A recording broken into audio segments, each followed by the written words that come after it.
মাগদুব হচ্ছে ইহুদিরা। মাগদুব কারা বলেন না, কারা? আর দলিন অভিশপ্ত কারা?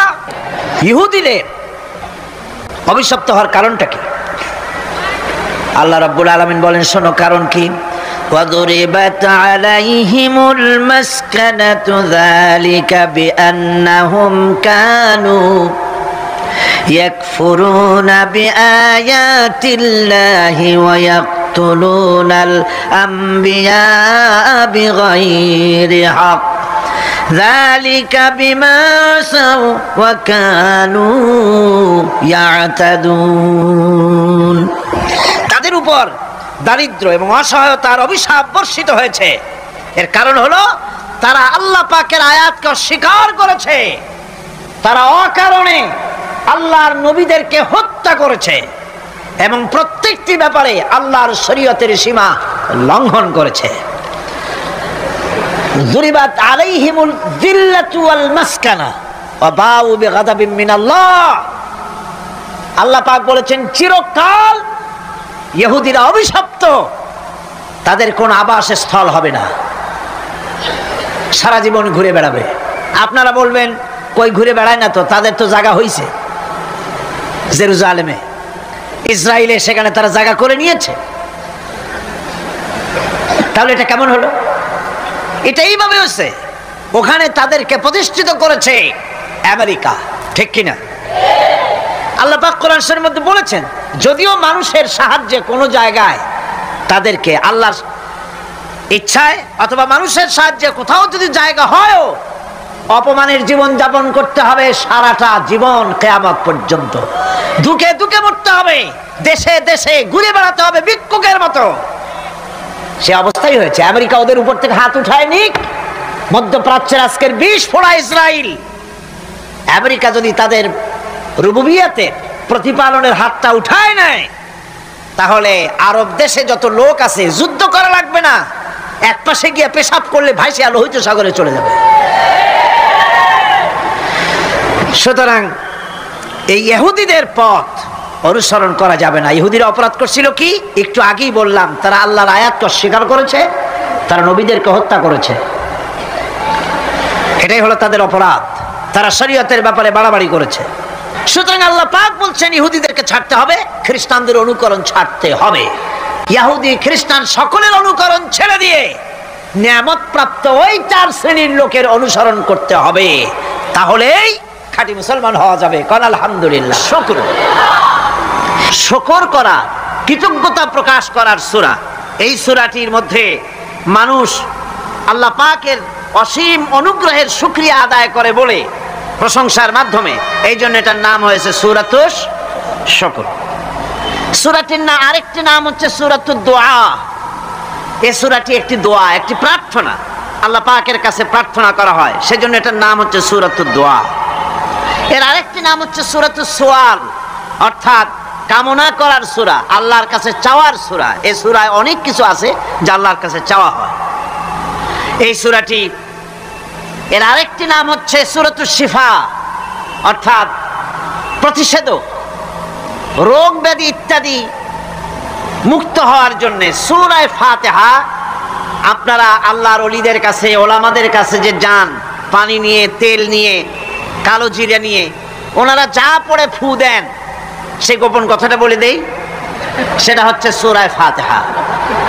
সূরা ফাতিহা কোন কোন কিতাবে মুফাসসিরিন ইকরাম লিখেছেন, মুহাদ্দিসিনরা লিখেছেন যে দুরারোগ্য ব্যাধি, কোন ওষুধে ভালো হচ্ছে না, প্রতিদিন 40 বার করে সূরা ফাতিহা পড়ে পানিতে দম করে ফজরের পরে 41 দিন যদি এভাবে সেবন করে, সেই দম করা পানি দুরারোগ্য ব্যাধিও আল্লাহ পাক ভালো করে দিবেন। সুবহানাল্লাহ বিহামদি। এটা হচ্ছে সূরাতুশ শিফা। এটাকে বলা হয় সূরাতুস সালাত। নামাজ হবেই না সূরা ফাতিহা ছাড়া, নামাজ সূরা ফাতিহা ছাড়া হবে না। এই জন্য লা সালাতা লিমান লাম ইয়াকরা বিফাতিহাতিল কিতাব, হাদিস শরীফে এসেছে সূরা ফাতিহা ছাড়া নামাজ শুদ্ধ হবে না, নামাজ জায়েজ হবে না। সেই জন্য এটার নাম হচ্ছে সূরাতুস সালাত। কোরআনে কারীমের এই সূরাটি, এটাকে হযরত পীর সাহেব কেবলা একটি আয়াত তেলাওয়াত করে বলেছেন, সাবউল মাসানি, এটা হচ্ছে নিত্য পাঠনীয় সপ্তবাক্য, যে 7টি বাক্যকে সবসময় পড়া লাগে। তার মানে হচ্ছে যে ব্যক্তি নামাজ পড়ে 5 ওয়াক্ত 24 ঘন্টার ভিতরে সূরা ফাতিহা একেবারে কম করেও যদি হয়, তাহলে 40 বার এই সূরা 24 ঘন্টায় নামাজি ব্যক্তিকে পড়তে হয়। এই জন্য সবসময় পাঠনীয় এই সূরাটি। সূরাটি মোট অক্ষর সংখ্যা হচ্ছে 113, শব্দ সংখ্যা হচ্ছে 25টি। এটি হচ্ছে সূরা ফাতিহা, একটি রুকু, 7টি আয়াত। নাজিলের অবতীর্ণ হওয়ার স্থান হচ্ছে মক্কা আল মুকাররমা। রাসূল করিম সাল্লাল্লাহু আলাইহি ওয়াসাল্লামের মক্কি জিন্দেগিতে সূরাটি অবতীর্ণ হয়। শুরু হচ্ছে সূরা ফাতিহা, আলহামদুলিল্লাহি রাব্বিল আলামিন। সূরা ফাতিহা আমি বলি এটি যেন একটি অভিনন্দন পত্র। এটি কি? অভিনন্দন পত্র। বান্দা দিচ্ছে তার রবকে, রবের ভাষায় শেখানো অভিনন্দন পত্র বান্দা তার রবকে প্রকাশ করছেন, দিচ্ছেন। অভিনন্দন পত্রে 3টা জিনিস থাকে, আপনারা লক্ষ্য করে শুনলে বুঝতে পারবেন ইনশাআল্লাহ। একবার ভাবুন যে কত বড় কথা, 30 পারা কোরআনের মধ্যে যা আছে তার সবটা আল্লাহ পাক তার সারাংশ সূরা ফাতিহায় ঢুকাইছেন। তাহলে এটা জিনিসটা কি এটা বুঝতে হবে, এবং সেই ধরনের অন্তর নিয়ে মন নিয়ে বসতে হবে আর বুঝতে চেষ্টা করতে হবে। আমি ধীরে ধীরে আপনাদের সামনে পেশ করব ইনশাআল্লাহ, বিইজনিল্লাহ, বিমাশিয়াতিল্লাহ, বিফদলিল্লাহ। সূরা ফাতিহার মধ্যে আমি বলেছি এটা একটি অভিনন্দন পত্রের মতো। কিরকম? অভিনন্দন পত্রে 3টা জিনিস থাকে। কয়টা জিনিস থাকে? 3টা। প্রথমে থাকে প্রশংসা। অভিনন্দন পত্রে প্রথমে কি থাকে? প্রশংসা। 2 নম্বরে থাকে পরিচয়। 3 নম্বরে থাকে দাবি। 3 নম্বরে থাকে দাবি। প্রথমেই দাবি করা হয় না, এটা ঠিক না।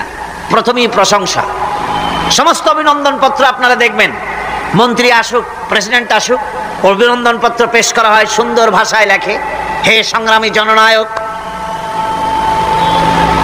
গরিবের বন্ধু, জাতির কিছু একটা, এইভাবে করে বহুত প্রশংসা করে তারপরে তার নাম খুঁজে পাওয়াই মুশকিল প্রশংসার ঠেলায়। আপনার আগমনী বার্তায় আমাদের এই চট্টগ্রামের আকাশ বাতাস মুখরিত, আবাল বৃদ্ধ বনিতা আনন্দে উদ্বেলিত, কে কি করবে দিশে করতে পারছে না, এরকম প্রশংসা। এই প্রশংসা দিয়ে তারপরে বলে আমরা চট্টগ্রাম কলেজের কর্তৃপক্ষ, আমাদের বেড়া নাই, টিন নাই, চাল নাই, ইট নাই, সিমেন্ট নাই, আমাদের এগুলি দাবি। তাহলে প্রথমে গেল প্রশংসা, 2 নম্বরে পরিচয়, 3 নম্বরে দাবি। মূলত এই ভদ্রতা প্রথমে কেউ বলে না, মন্ত্রী সাহেব চিটাগংয়ে আসছেন তো, আমাদের দাবি না মিটাইয়া ঠ্যাং আস্ত নিয়ে ঢাকা ফিরতে পারবেন না, এরকম বলে নাকি? এরকম বললে কিছুই পাওয়া যাবে না। মূলত এই যে ভদ্রতা, এই শালীনতা, এই শিষ্টাচার শিক্ষা দিয়েছে আল কোরআন। সুবহানাল্লাহ বিহামদিহি। কোরআনে কারিমে যে রব বলা হয়েছে তার অর্থ হচ্ছে, তার অর্থ ব্যাপক, অনেক বিশাল এর অর্থ। এ রব কাকে বলে আমি রবের সমস্ত ব্যাখ্যা করতে পারবো না, তবে অল্প কথায় এমন ভাবে বলতে চেষ্টা করব যাতে করে আপনাদের বুঝে আসবে ইনশাআল্লাহ। আমরা বলি ইনশাআল্লাহ। এখন আপনারা যদি আমাকে প্রশ্ন করেন যে অত কথা বুঝি না, এক লাইনে এক বাক্যে বুঝায় দেন রব কাকে বলে, তাহলে আমি কথাটা এইভাবে বলবো, যাহার যখন যে জিনিসের যতটুকু প্রয়োজন তাহাকে তখন সেই জিনিস ফরিয়াদ করার আগে যিনি পৌঁছে দেন তার নাম হচ্ছে রব। এ রব হচ্ছে তার মধ্যে রুবুবিয়তের সম্পূর্ণ কোয়ালিটিতে ভর্তি আল্লাহ পাকের মধ্যে, রুবুবিয়তের কোয়ালিটি। রব শুধু সৃষ্টি করেই ছেড়ে দেন না, প্রতিপালন করেন, পূর্ণতায় পৌঁছে দেন। সুবহানাল্লাহ বলতে ইচ্ছে করে না ভাইরা? দেখেন আল্লাহ রাব্বুল আলামিন এমন রব, বাংলাদেশের কুকুর আর আমেরিকা ইউরোপের শীত প্রধান দেশের কুকুর একরকম নয়। আমাদের দেশের পশু ইউরোপ আমেরিকা শীত প্রধান দেশের পশু একরকম নয়। তার কারণ হলো আমাদের দেশে শীত কম, নাতিশীতোষ্ণ অঞ্চলের মধ্যে খানিকটা পড়ে যায়। এখানে পশুদের গায়ে কম পশম থাকলে কোনো অসুবিধা নাই। ভেড়া, ঘোড়া, কুকুর, বন্য প্রাণীকে কেউ তো কম্বল দেয় না, ল্যাব দেয় না, রাজাই দেয় না, খাতা দেয় না, চাদর দেয় না। আল্লাহ রাব্বুল আলামিন তিনি এমন রব, শীত প্রধান দেশের পশুদের গায়ে পশম দিয়া চিরস্থায়ী কম্বল জড়ায় দিয়েছেন। এর নাম হচ্ছে রব। প্রতিপালনের পদ্ধতি কি সুন্দর করে তিনি প্রতিপালন করছেন, কি সুন্দর করে তিনি পশু পক্ষীগুলিকে তাদের আহার জোগাড় করছেন, প্রতিপালন করছেন। তিনি রব, মানুষকে সৃষ্টি করেছেন, আমাদেরকে সৃষ্টি করেছেন, সব প্রয়োজন মিটাইছেন। সুবহানাল্লাহ ওয়া বিহামদিহি, সকল প্রয়োজন মিটিয়েছেন, একটা জিনিস বাদ রাখেন না। আমি এই জন্য বলি যে কোরআন হচ্ছে বিজ্ঞানের উৎস। কোরআন বিজ্ঞানের কি? বিজ্ঞানের আবিষ্কার যত বাড়বে, বিজ্ঞান চিরটা কাল কোরআনের কাছে ভিক্ষার হাত দিয়ে এতিমের মতো দাঁড়ায় থাকবে কিয়ামত পর্যন্ত। আল্লাহ বিহামদিহি, বিজ্ঞানীরা বলেছেন আমাদের এই পৃথিবীটা, আল্লাহ না করুন কখনো, আমাদের এই পৃথিবীটা যদি কোনো ব্ল্যাক হোলের আওতায় পড়ে, ওর রেঞ্জে আসে, তাহলে মাত্র 2 সেন্টিমিটারের মধ্যে পৃথিবীটা তার ঘনত্ব লাভ করে ব্ল্যাক হোলের মধ্যে অদৃশ্য হয়ে যাবে, হারায় যাবে, অস্তিত্ব থাকবে না। আল্লাহ পাক, আশ্চর্য লাগে আমার বিজ্ঞানের বইপত্র যখন পড়ি, আমার কাছে আশ্চর্য লাগে 1400 বছর আগে নবী কোনো বিজ্ঞানাগারে পড়াশোনা করেন নাই, কোন সায়েন্স নিয়ে রিসার্চ করেন নাই। সেই নবীর মুখ থেকে এমন বিজ্ঞানময় কোরআন আল্লাহ বের করালেন, যে আজকের পৃথিবীর মডার্ন যুগের বিজ্ঞানীরা কোরআনের কাছে এতিম হয়ে দাঁড়ায় আছে।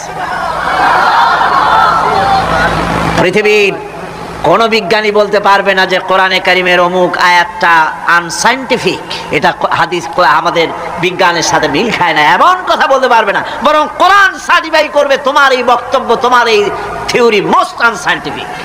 কোরআন বলবে, ওরা বলতে পারবে না যে আয়াতটা আনসাইন্টিফিক। সুতরাং কোরআন হচ্ছে মহান বিজ্ঞানময়, কোরআন হচ্ছে আল্লাহ পাকের দেওয়া এক মহান বিধান, যে কোরআনের কারণে আল্লাহ পাক আমাদেরকে হেদায়েত দান করেছেন। সুতরাং এই কোরআন হচ্ছে, কোরআনের মধ্যে যা আছে, গোটা কোরআনে যা আছে সব সূরা ফাতিহা আছে। সুবহানাল্লাহ ওয়া বিহামদিহি। আল্লাহ পাক বলছেন আলহামদুলিল্লাহি রাব্বিল আলামিন। মহব্বতের সাথে পড়েন সবাই, আলহামদুলিল্লাহি রাব্বিল আলামিন। সমস্ত প্রশংসা, যাবতীয় প্রশংসা সে আল্লাহ পাকের, যিনি তামাম জাহানের পালনেওয়ালা রব। আল্লাহ পাক তার কাছে যখন বান্দা আলহামদুলিল্লাহি রাব্বিল আলামিন বলে, তখন প্রশ্ন হয় যে তার যার প্রশংসা তুমি করছো, তোমরা করছো, তার কি আরো কোনো গুণকীর্তন আছে নাকি? আমরা বলি আর রহমানির রহিম, তিনি পরম দাতা এবং দয়ালু। রহমান এবং রহিম দুটি হচ্ছে সমঅর্থবোধক, প্রায় কাছাকাছি অর্থবোধক শব্দ। অসীম মেহেরবান এবং বিশেষ করুণাময় তিনি, যিনি রহমান এবং রহিম। রহমান রহিম আল্লাহ পাকের দুটি গুণবাচক নাম। রহমান অপেক্ষা রহিম অপেক্ষা রহমান, এটা হচ্ছে বেশি ব্যাপক অর্থবোধক, যার জন্য তাফসীরে বলা হয়েছে আর রহমানু যুর রাহমাতিশ শামিলা বিজামিল খালায়েক ফিদ দুনিয়া ওয়াল মুমিনিনা ফিল আখিরাহ।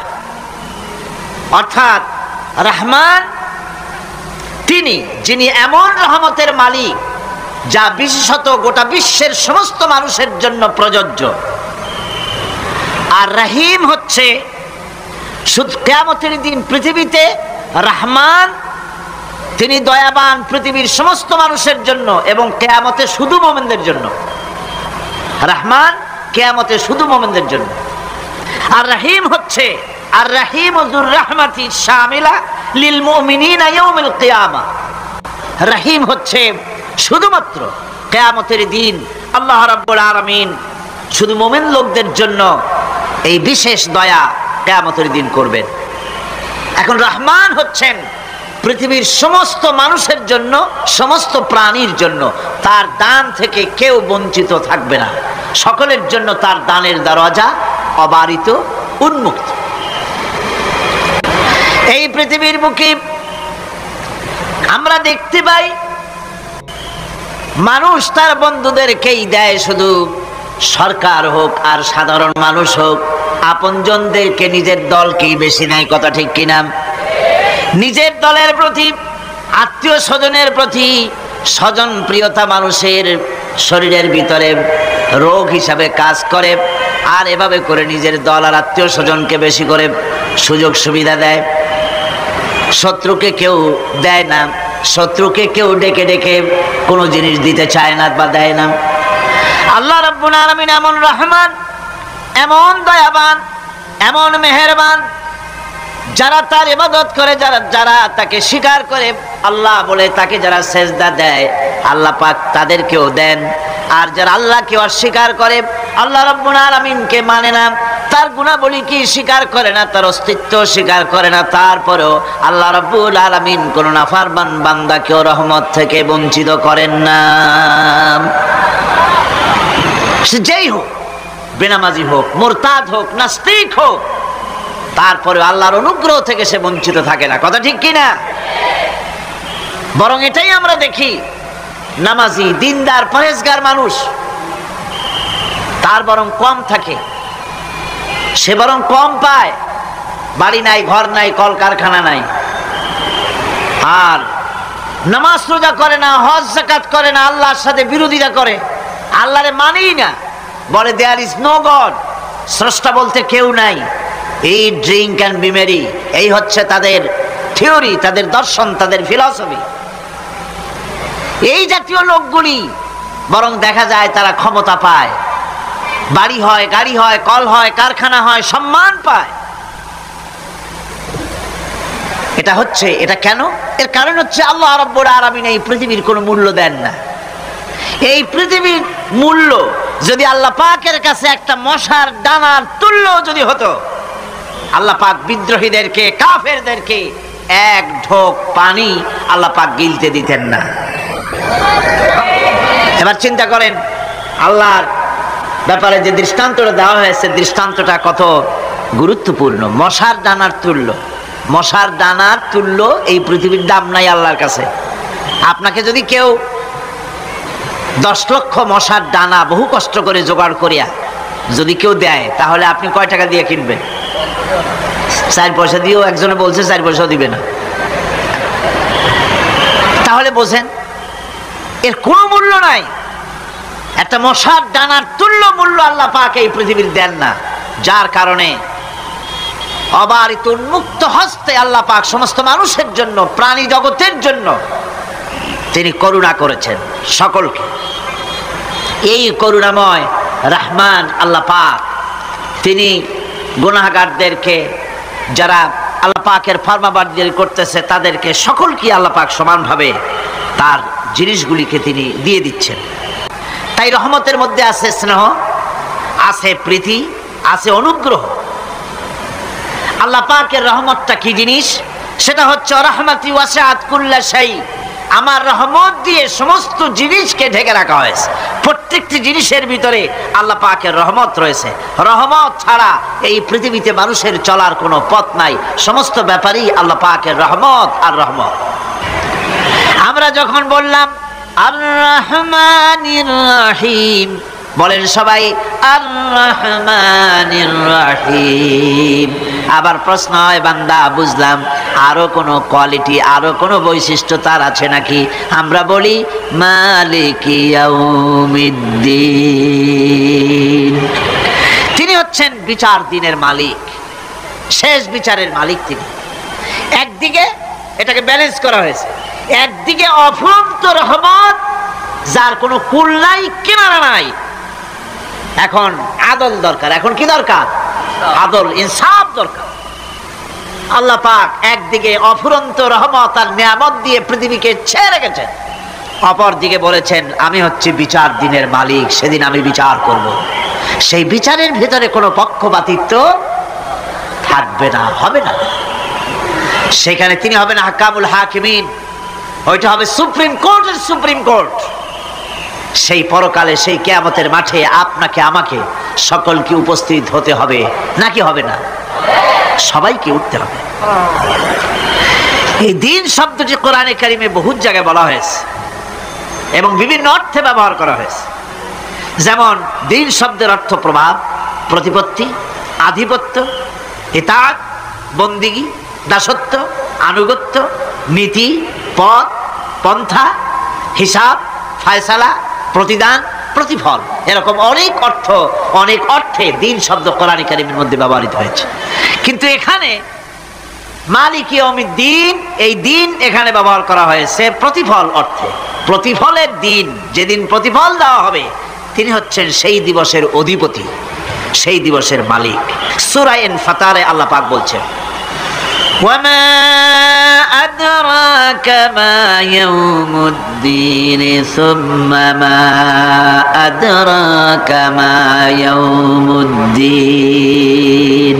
বিচারের দিনটি কি তা তোমাকে কে জানালো? আবার জিজ্ঞেস করছি, তোমাকে কে জানালো বিচারের দিনটা কি? আল্লাহ পাক জবাবে বলছেন বিচারের দিনটা হচ্ছে ইয়াউমা লা তামলিকু নাফসুন লিনাফসিন শাইআন ওয়াল আমরু ইয়াউমা ইযিন লিল্লাহ। বিচারের দিন হচ্ছে এমন দিন যেদিন কেউ নিজেকে রক্ষা করতে পারবে না, কারো থেকে কেউ নিজেকে রক্ষা করতে পারবে না, নিজেকে কেউ নিজের জন্য কাউকে সাহায্যকারী পাবে না। আর সমগ্র ব্যাপারটি নিরঙ্কুশ ভাবে আল্লাহ রাব্বুল আলামিনের হাতে থাকবে। সেই দিনটার নাম কিয়ামত, সেটার নাম পরকাল, সেটার নাম হচ্ছে বিচারের দিন। যেদিন কর্তৃত্ব হবে কেবলমাত্র কার? আল্লাহ পাক। সেই দিনটা হচ্ছে কর্মফল পাওয়ার দিন। লাহা মা কাসাবাত ওয়া আলাইহা মা কাসাবাত। প্রত্যেক মানুষই সে উপার্জন অনুসারে সেখানে ফল পাবে। যেমন কর্ম তেমন ফল পাবে, ব্যক্তি হিসাবে পাবে, দল হিসাবে পাবে। তিলকা উম্মাতুন ক্বাদ খালাত লাহা মা কাসাবাত ওয়া লাকুম মা কাসাবতুম ওয়া লা তুসআলুনা আম্মা ইয়ামালুন। প্রত্যেক মানুষই তার উপার্জন অনুসারী ফল পাবে। যা সে পাবে তা নিজের উপার্জন ছাড়া আর কিছুই না, আর যে ফল পাবে সেটাও তার উপার্জন। সুতরাং কিয়ামতের দিন আল্লাহ মানুষের উপরে কোনো জুলম করবেন না, অত্যাচার করবেন না। আল্লাহ পাক তো তার বান্দার জন্য জুলুমকারী নন, ঠিক কিনা? আল্লাহ পাক বলছেন মান আমিলা সালিহান ফালিনাফসিহি ওয়া মান আসাআ ফাআলাইহা ওয়া মা রাব্বুকা বিযাল্লামিন লিল আবিদ। যে ব্যক্তি পুণ্য কাজ করলো সে নিজের কাজে, নিজের স্বার্থেই তা করলো। আমরা যে নামাজ পড়ি এটা কি আল্লাহর স্বার্থ? কথা কন, আল্লাহর স্বার্থ? সারা পৃথিবীর সমস্ত মানুষ যদি আল্লাহরে সেজদা দেয়, আল্লাহর ক্ষমতা আরো কিছু কালের জন্য বাড়বে নাকি? সমস্ত মানুষ যদি আল্লাহকে অস্বীকার করে, বিদ্রোহী ঘোষণা করে, বিদ্রোহ ঘোষণা করে, তাতে কি আল্লাহর ক্ষমতা শেষ হয়ে যাবে? নাউযুবিল্লাহি মিন যালিক। যেমন ছিলেন তেমনই থাকবেন। সুতরাং আমরা যা করি, আমরা নামাজ পড়ি নিজেদের জন্য, আল্লাহকে খুশি করার জন্য, কিন্তু কল্যাণটা আমার। কল্যাণটা কার? আমার। রোজা, হজ, যাকাত, তেলাওয়াত যা করি সব আল্লাহকে খুশি করার জন্য, কিন্তু স্বার্থ পুরাটাই আমার। আমার কল্যাণের জন্যই আমি করি। এবং আল্লাহ হচ্ছেন তিনি তোমাদের রব। ওমা রাব্বুকা বিযাল্লামিল লিল আবিদ, তোমাদের রব হচ্ছেন তিনি যিনি বান্দাদের উপরে কখনো অত্যাচার করেন না, জুলম করেন না, মেহেরবানি দিয়ে যিনি ছেয়ে রাখেন তিনি হচ্ছেন আল্লাহ পাক। সুতরাং সেই কিয়ামতের মাঠে আল্লাহ পাকের দরবারে আমাদের সকলকেই উঠতে হবে, আল্লাহ পাকের দরবারে আমাদের সামনে আল্লাহ পাকের সামনে দাঁড়াতে হবে। সেদিন আমাদেরকে কেউ বাঁচাতে পারবে না। সেদিন আল্লাহ পাক এর দরবারে যেন আমরা আসামি না হই, সেজন্য এই পৃথিবীতে কোরআন অনুযায়ী আমাদের জীবন গড়তে হবে, সুন্নাহ অনুযায়ী জীবন গড়তে হবে, তাহলে পরকালে আল্লাহ পাকের কাছে নাজাত পাওয়া যাবে। বড় কঠিন জায়গা, বড়ই কঠিন জায়গা। এবার প্রশ্ন হচ্ছে, তোমরা যারা আমার প্রশংসা করলে তোমরা কারা? জবাবে আমরা বলছি, ইয়্যাকা না'বুদু ওয়া ইয়্যাকা নাস্তাঈন। আয় আমার রব, আমরা হচ্ছি তোমার বান্দা, একমাত্র তোমারই গোলামি করি, একমাত্র একমাত্র তোমারই ইবাদত করি। আর কারো ইবাদত, এই শব্দটা লাগাইলে কি বোঝা যায় যে আর কারো করি না, একমাত্র তোমারই ইবাদত করি আর একমাত্র তোমারই কাছে সাহায্য প্রার্থনা করি। আমরা তোমার বান্দা। এবার প্রশ্ন হচ্ছে, চাও কি?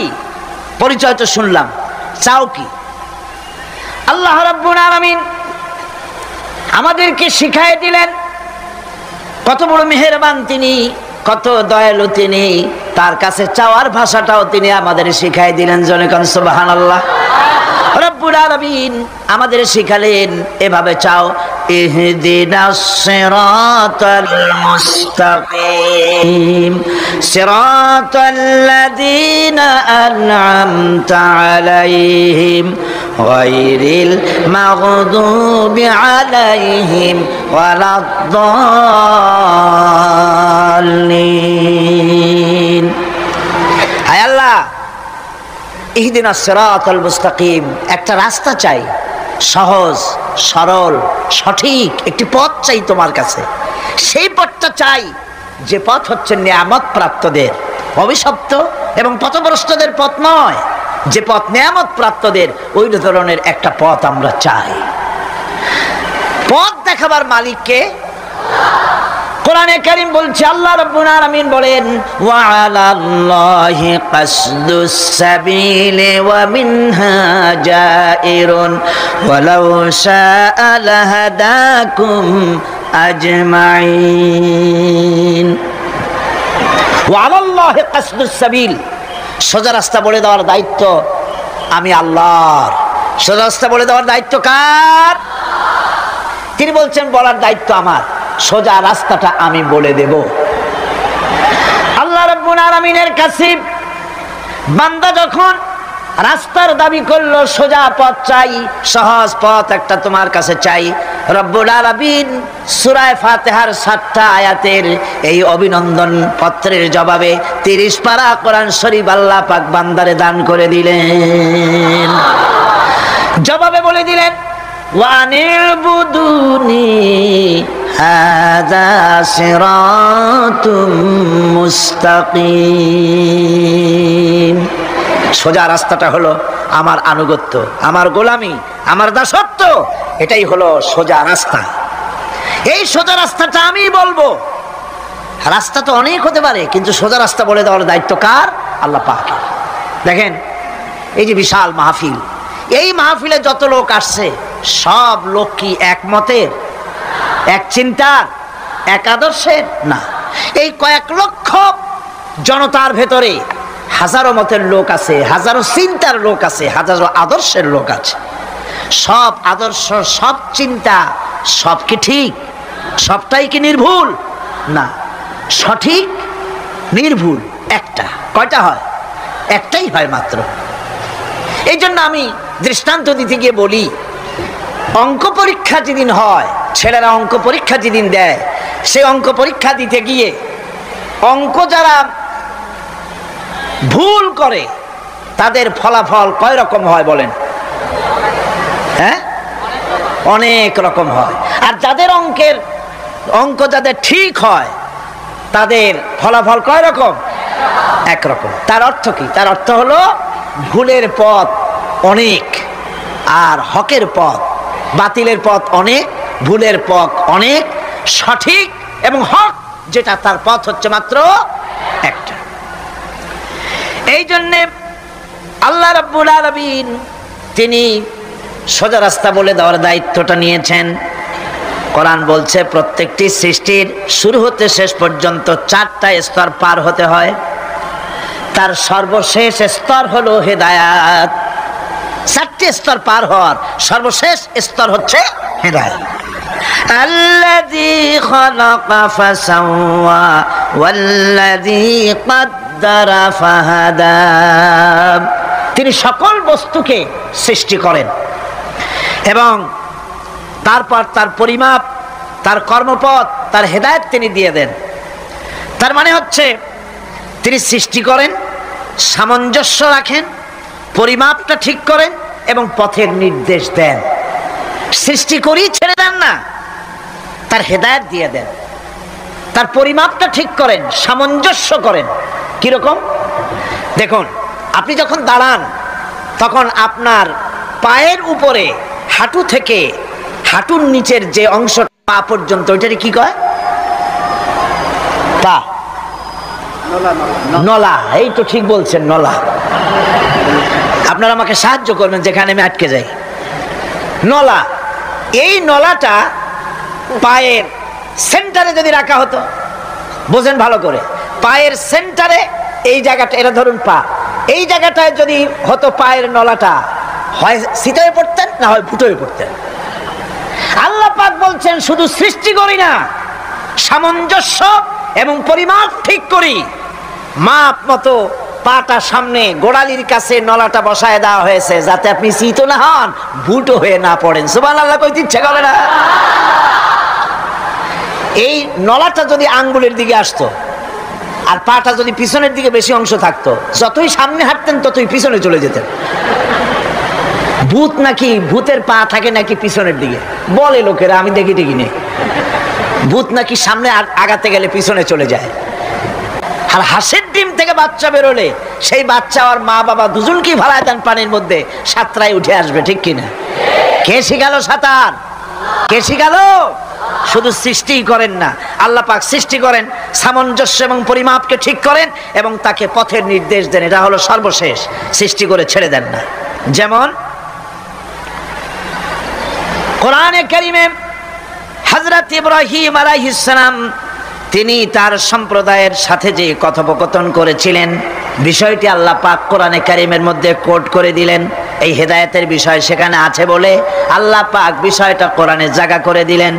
ওয়া ইয ক্বালা ইব্রাহিমু লিআবিহি ওয়া কওমিহি ইন্নানি বারাউম মিম্মা তা'বুদুন ইল্লাল্লাযী ফাতারানি ফাইন্নাহু সায়াহদিন।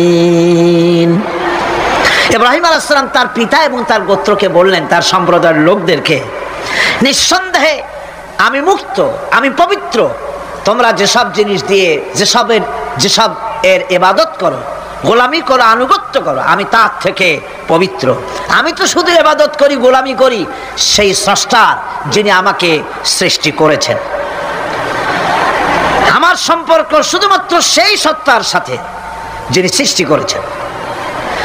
আল্লাযী খালাকানি ফাহুয়া ইয়াহদিন, যিনি আমাকে সৃষ্টি করে শুধু সৃষ্টি করেন নাই, আমাকে হেদায়েত দিয়েছেন, আমাকে পথের দিশা দিয়েছেন। ওয়াল্লাযী হুয়া ইউতঈমুনি ওয়া ইয়াসকিন, যিনি আমাকে সৃষ্টি করেছেন, তিনি হেদায়েত দিয়েছেন। আর আমি যখন তৃষ্ণার্ত হই তিনি আমাকে পান করান, আমি যখন ক্ষুধার্ত হই তিনি আমাকে আহার দেন। ওয়া ইযা মারিতু ফাহুয়া ইয়াশফিন, আর যখন অসুস্থ হই তখন তিনি আমাকে রোগ মুক্ত করে দেন। সুবহানাল্লাহি ওয়া বিহামদি।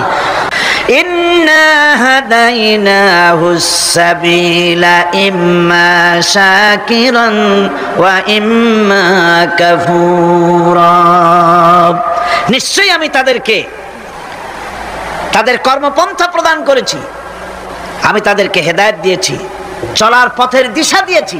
এখন ইচ্ছে করলে সে কৃতজ্ঞ হতে পারে, ইচ্ছে করলে অকৃতজ্ঞতার পথও অবলম্বন করতে পারে।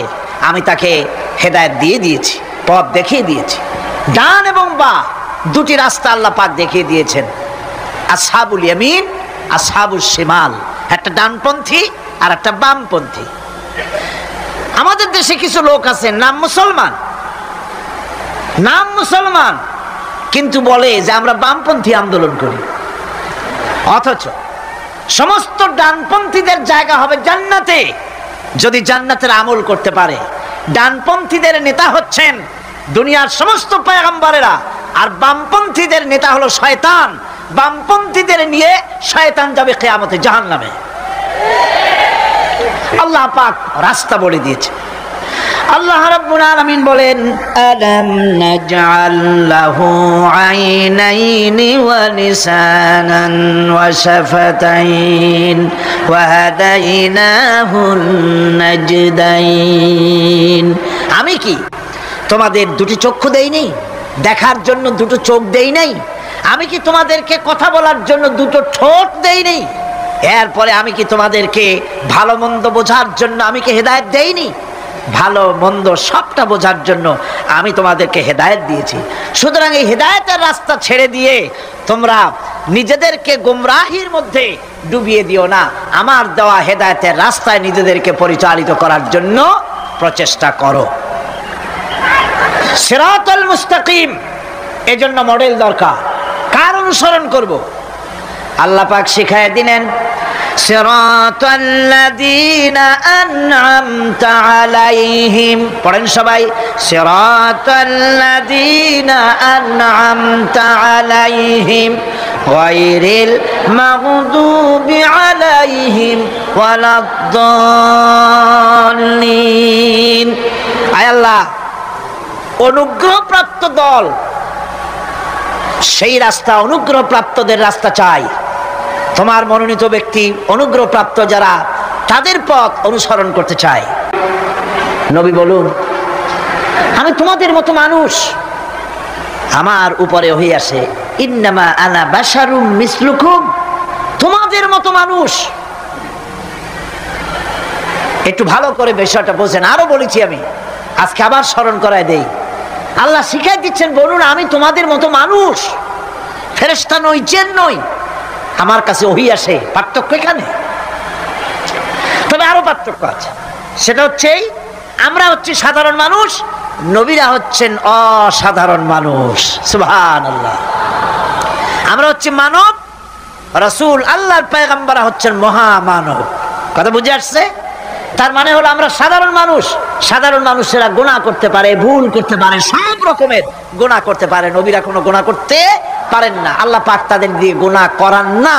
আল্লাহ পাক ফেরেশতা দিয়ে, আপন কুদরত দিয়ে নবীদেরকে হেফাজত করেন। সুবহানাল্লাহ। সুতরাং এই কথা বিশ্বাস করতে হবে, সমস্ত নবীরা হচ্ছেন মানুষ। নবীদের আদর্শই কেবলমাত্র আদর্শ, সেই আদর্শকেই গ্রহণ করতে হবে, তাকেই একমাত্র নেতা হিসাবে গ্রহণ করতে হবে। আমার নেতা বলতেও রাজি না। মুশকিল কি এক জায়গায়? কয় যে নেতা বলা যাবে না কেন? কই যে ওই যে মানুষেরা বলে, স্লোগান দেয়, আমার নেতা, তোমার নেতা, অমুক তমুক, হেন তেন। তো এগুলির সাথে নবীরে মিশানো এটা ঠিক না। আচ্ছা, নবীরে নেতা কব না, কবটা কি? নবী কি হয় নেতা হবে, না হয় অনুসারী হবে, এর বাইরে তো কিছুই নাই। হয় ইমাম, না হয় মুক্তাদি। বাইরে কি? বাইরে তো নাই কিছু। সুতরাং নবী কি মুক্তাদি হবে? নবী কি অনুসারী হবে? নিশ্চয়ই হাজার বার নবী হচ্ছেন ইমাম, নবী হচ্ছেন নেতা। আল্লাহ নবীর হোসেন সাইদি রাহিমাহুল্লাহর ওয়াজ শুধু ভাষার জাদু নয়, বরং ছিল হৃদয় জয় করার এক অন্যতম মাধ্যম। কোরআনের গভীর ব্যাখ্যা ও প্রাঞ্জল উপস্থাপনা প্রতিটি শ্রোতার মনে ইসলামের সৌন্দর্য জাগিয়ে তুলত। তিনি শুধু একজন ওয়াইজ নন, বরং ছিলেন এক জীবন্ত দৃষ্টান্ত। তার ওয়াজ শুনে যারা হৃদয়ে পরিবর্তন এনেছে, তারা জানেন একথা শুধু শোনার নয়, অবলম্বনের। তার প্রতিটি বাণী যেন ছিল জ্ঞানের দীপ্ত শিখা, যা অন্ধকারে আলোকিত করে তুলেছে। পরিশেষে তার শ্রদ্ধা ও দোয়া জানিয়ে বলছি, আল্লাহ তাআলা ওনাকে জান্নাতের উচ্চ মাকাম দান করুন। তার বাণী আমাদের জীবনে পথ প্রদর্শক হয়ে থাকুন।